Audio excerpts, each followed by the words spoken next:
Here we have the OneOdio Monitor 80 open back headphones. Following my review of the OneOdio Studio Max 1 headphones, OneOdio contacted me and thought maybe I'd like to take a look at a pair of open back headphones. Now, open back headphones has not been something that I've used extensively, and the only other open back headphones that I have experience with are the Sennheiser HD600s, which are pretty ubiquitous for open back headphones, and I will be comparing these to those. But so far, I have not even taken these out of the box, and so we are going to do that together right now and see what these are all about.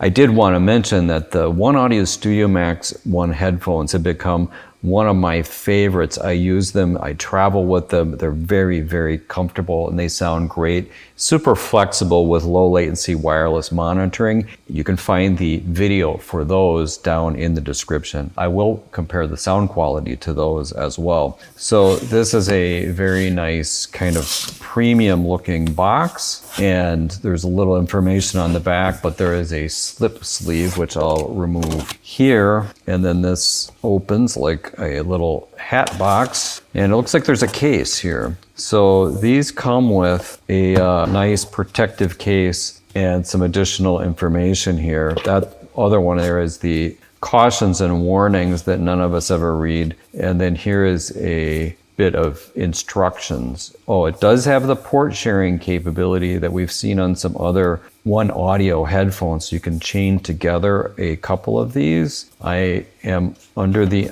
understanding that these are more about high impedance headphones, so they require a little more drive from the output of your amplifier. So the actual headphones here, when we take a look, they also have obviously a similar construction where they fold, and nice padding on here. So this is what the headphones are. They're not wireless. So a lot of the things that I would normally test, like, connecting it as an audio interface or something like that, these don't do. So more so I'm going to be comparing how these work with different kinds of sources, like Mackie Mixer that I use regularly, or different kinds of adapters. This is just one example of an adapter, and I have several of these. I'm going to check the output levels of those driving these, as well as the native headphone jack on my computer. So then what's included besides the headphones themselves is this cable, and this cable appears to be a TRS to TRS. So that would mean that there's no microphone involved with this. And typically with the OneOdio brand, you have a little logo here on this part of it. And if you put your thumb on there and then insert it here, well, it doesn't even seem to index, so that probably doesn't matter. It says right on the side here, 250 ohm high definition driver. Kind of a nice chrome detail here. Also typical for OneOdio, you've got the left and the right ear designators on the inside of the ear cup. So with two different cords, this is a straight cord with a 3.5 millimeter jack, and then you've got this other cord that would also connect to a 1/4 inch jack. TRS, so there's no microphone in these, they're not a headset. So you can connect it like that, or you can connect it like this to different kinds of sources. So I guess if you wanted to connect a 1/4 inch, you'd use the coily cable and then connect it up like this.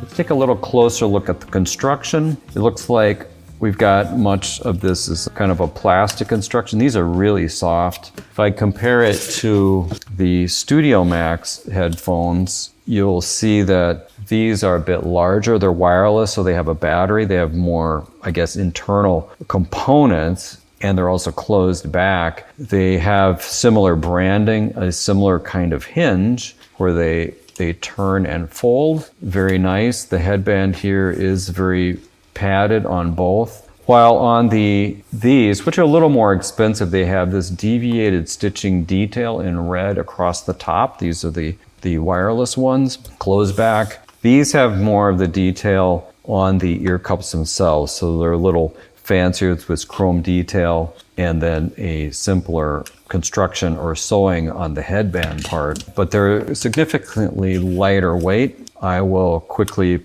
put them on. And I guess one thing I noticed right away, they feel very lightweight. I can obviously talk because they're open back. And I'm going to bring in here the Sennheisers for comparison in the look of them. These are the Sennheiser HD600. Now, obviously, these are quite expensive headphones, also plastic construction. They don't fold in the same way, and they have this type of a spring steel on the band and just foam here on the top. They're nice and lightweight, but I've found these have always been a little bit head clamp feeling when I put them on. They do have great detail in the mid-range, which is what I like to use them for, because they sound quite different from my normal studio monitor headphones. But these are very, very popular headphones. They are also in a kind of an oval shaped ear cup. And if I bring these back in, you'll see these are completely round ear cups.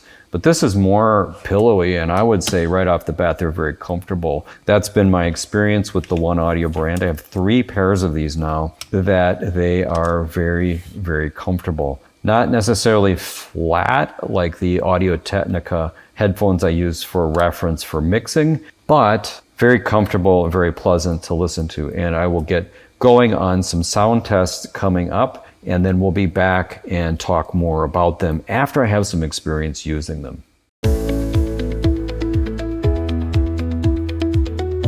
All right, well, I've had a chance to really take some time and listen to the OneOdio Monitor 80 open back headphones, and I've done direct side-by-side comparison to the Sennheiser HD600s that I'm probably a little more familiar with. And I'm gonna start with a little physical comparison between these two sets of headphones. Now keep in mind, these cost about $100, at least on Amazon in the summer of 2025 US dollars, while these were $315. And I would say that the weight seems really similar between the two. These might be slightly lighter, and these have the oval ear cups that are slightly less comfortable. Now, the HD600s have been out for a long time, and they're quite durable, and they have a good reputation, but they also use this spring steel in order to provide the closing force, and when they're new, they do seem like a head clamp. And this is a newer pair here. They have very nice soft ear cups that have a kind of a velvety quality, and these do too. But these are more pillowy, and generally these are less squeezy when you put them on your head. So I would say that these win out in terms of just raw comfort. Every time I put them on, they're kind of like just very soft and comfortable. The OneOdio headphones come with 2 cords, and one of them is a coily cord that goes from 1/4 to 1/8. And we talked about that earlier. And you choose which one you're going to use by which ear cup you plug it into, and that way you can easily switch. While the ones that come with the Sennheisers have the typical kind of screw off adapter type of thing, which also works fine, except for you're more likely to lose it. There is also with these a normal 1/8 to 1/8 adapter. So you have 2 options and basically a backup, and clearly removable. These are nothing proprietary about them. You could plug in any kind of similar cable and make these work. Now on the Sennheisers, at first glance, you might not think these are removable, but these are removable. This red one is for the red ear cup, and you can pull this out. And so that's removable and replaceable, but clearly that is a proprietary cord that is specific to Sennheiser headphones. And it's uncoiled type cable, and it's also with this stethoscope style where you've got 1 wire coming up to each ear. Can be fine. I mean, it works okay, but it is a little less convenient if you're trying to get that wire out of the way so that you can do your podcast or play an instrument. I don't want to say too much bad about these. These are great, and I'll talk about the sound quality in a moment. But those are some of the key differences. Now, one of the next things I want to talk about is the electrical characteristics of these. Being a 250 ohm headphone, this is a higher impedance headphone compared to something like a typical headphone. Like, for instance, the ATH M50X headphones that I commonly use in the studio have a much lower impedance. I don't know what the impedance is, probably around 30 ohms or 35 ohms, and therefore they're much more efficient, meaning that they drive louder at the same power output from whatever you're plugged into. So therefore, any open back headphones like this with high impedance, you're gonna have to turn the volume up more to really hear out of them.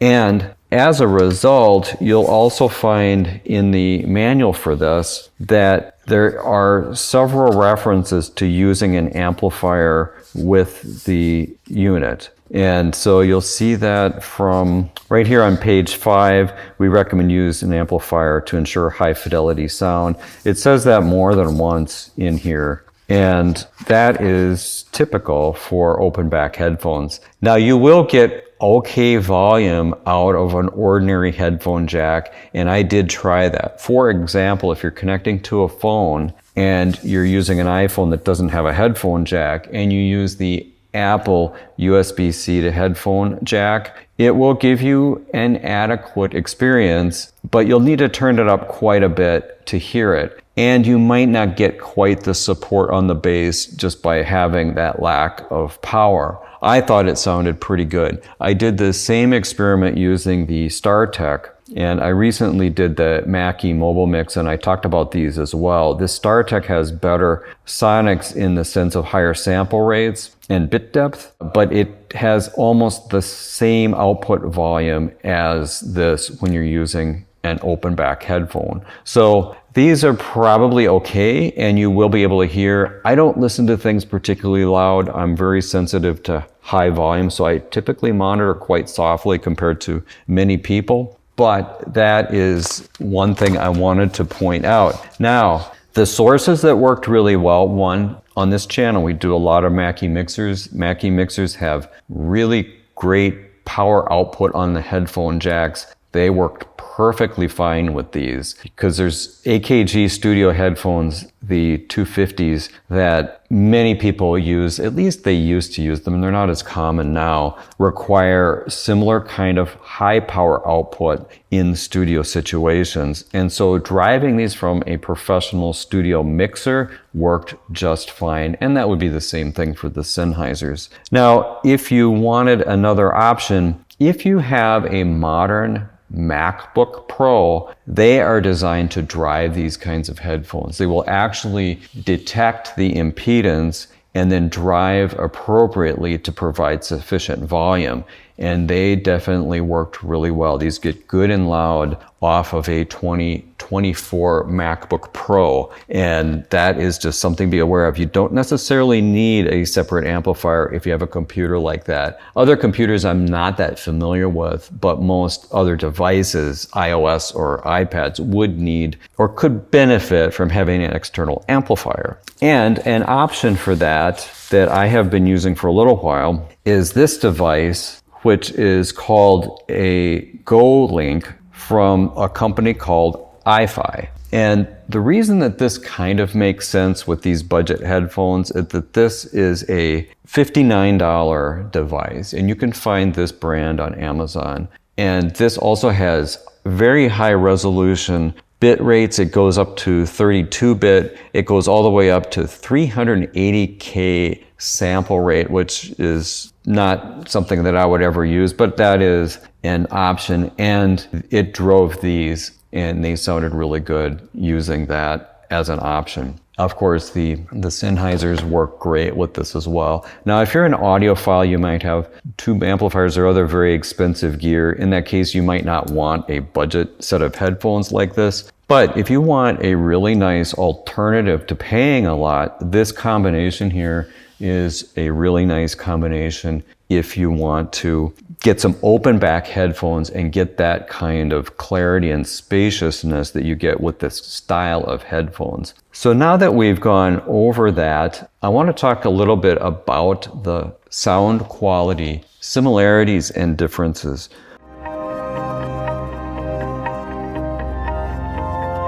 Overall, these are very pleasant to listen to in general. They have what I would say is an extended bass compared to these, which have a more bass roll-off, I would say, in the deeper end. These go a lot lower. Now, I listen to a wide variety of music in order to kind of get this idea. So listening to things like classic rock, like I was listening to Aerosmith Walk This Way or Steve Miller Band Fly Like an Eagle, both of them sounded pretty similar on the bass. But if you listen to something modern like Billie Eilish Bad Guy or The Weeknd Blinding Light that have quite extended low bass, you'll definitely hear the difference in these. They have more definition, they're more pronounced low end. I wouldn't say that they're overhyped, they just go deeper. I like that effect, and generally I thought that sounded good. Now, the difference on the top end is that you will notice a great deal of clarity and separation, and I would say that is in the kind of the upper mid-range frequencies. I haven't tested this. I'm not an audiophile. I'm just explaining this from my position as more of an audio engineer. To me, it sounds like there is a little bit of boost in the 3K possibly range, which gives you, kind of like what you would do if you wanted to hype a vocal or a voiceover. And then a little bit of also extension in the treble range, maybe 6 to 8K. I'm not really sure the exact frequencies, but I would say that to me, that's kind of what it sounds like. And it's not like you don't get that with these either, but it's not as strong. So the things that jump out is that you get a wide feeling, and the detail on transients like cymbals, hi-hats, or acoustic guitar strumming sounds really pronounced. And in some situations, almost harsh. Now, it's very easy to EQ that out. And that detail is different than what you would hear on the Sennheisers. And pretty much my other headphones don't really do that either. But as an alternative check while mixing, if you're using these for mixing, they're really kind of good. Even that slight harshness is what in many studios in the past, we used the Yamaha NS10s, had a similar kind of almost annoying clarity on that same kind of frequencies that would really help you tune in to the details of the transients on the mix, particularly in the stereo separation. So not necessarily pleasant in that case, but something that's very revealing as an alternative while mixing. So I'm just throwing that out there because these are so inexpensive. You could afford to get these in as an alternative, especially if you're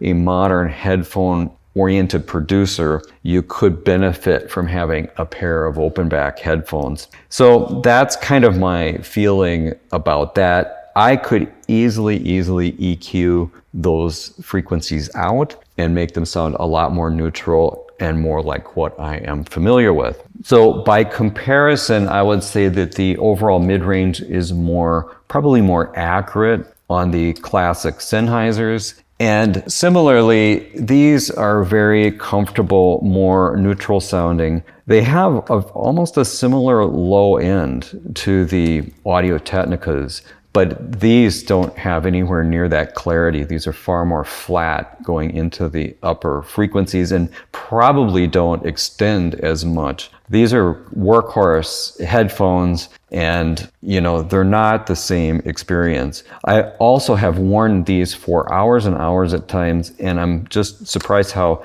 relatively uncomfortable they are compared to these. So I think generally these OneOdio, the ones that we talked about a few weeks ago in the first video, the wireless low latency OneOdio Studio Max 1s, they are, I think, you're getting more value than you're paying for. Like they punch above their weight in terms of what they're delivering. And the crazy thing is that I love my headphones and I keep going back and wearing these. So these here have become my most used headphones, probably because the versatility of running them wireless, running them with a low latency transmitter, or running them wired. I can use them for any situation, and they also sound really good, very comfortable. But now that I've been experiencing these, I think that these will come into play. It's also nice to have that ability to hear out through into the environment, so you get a little bit of that closed in feeling.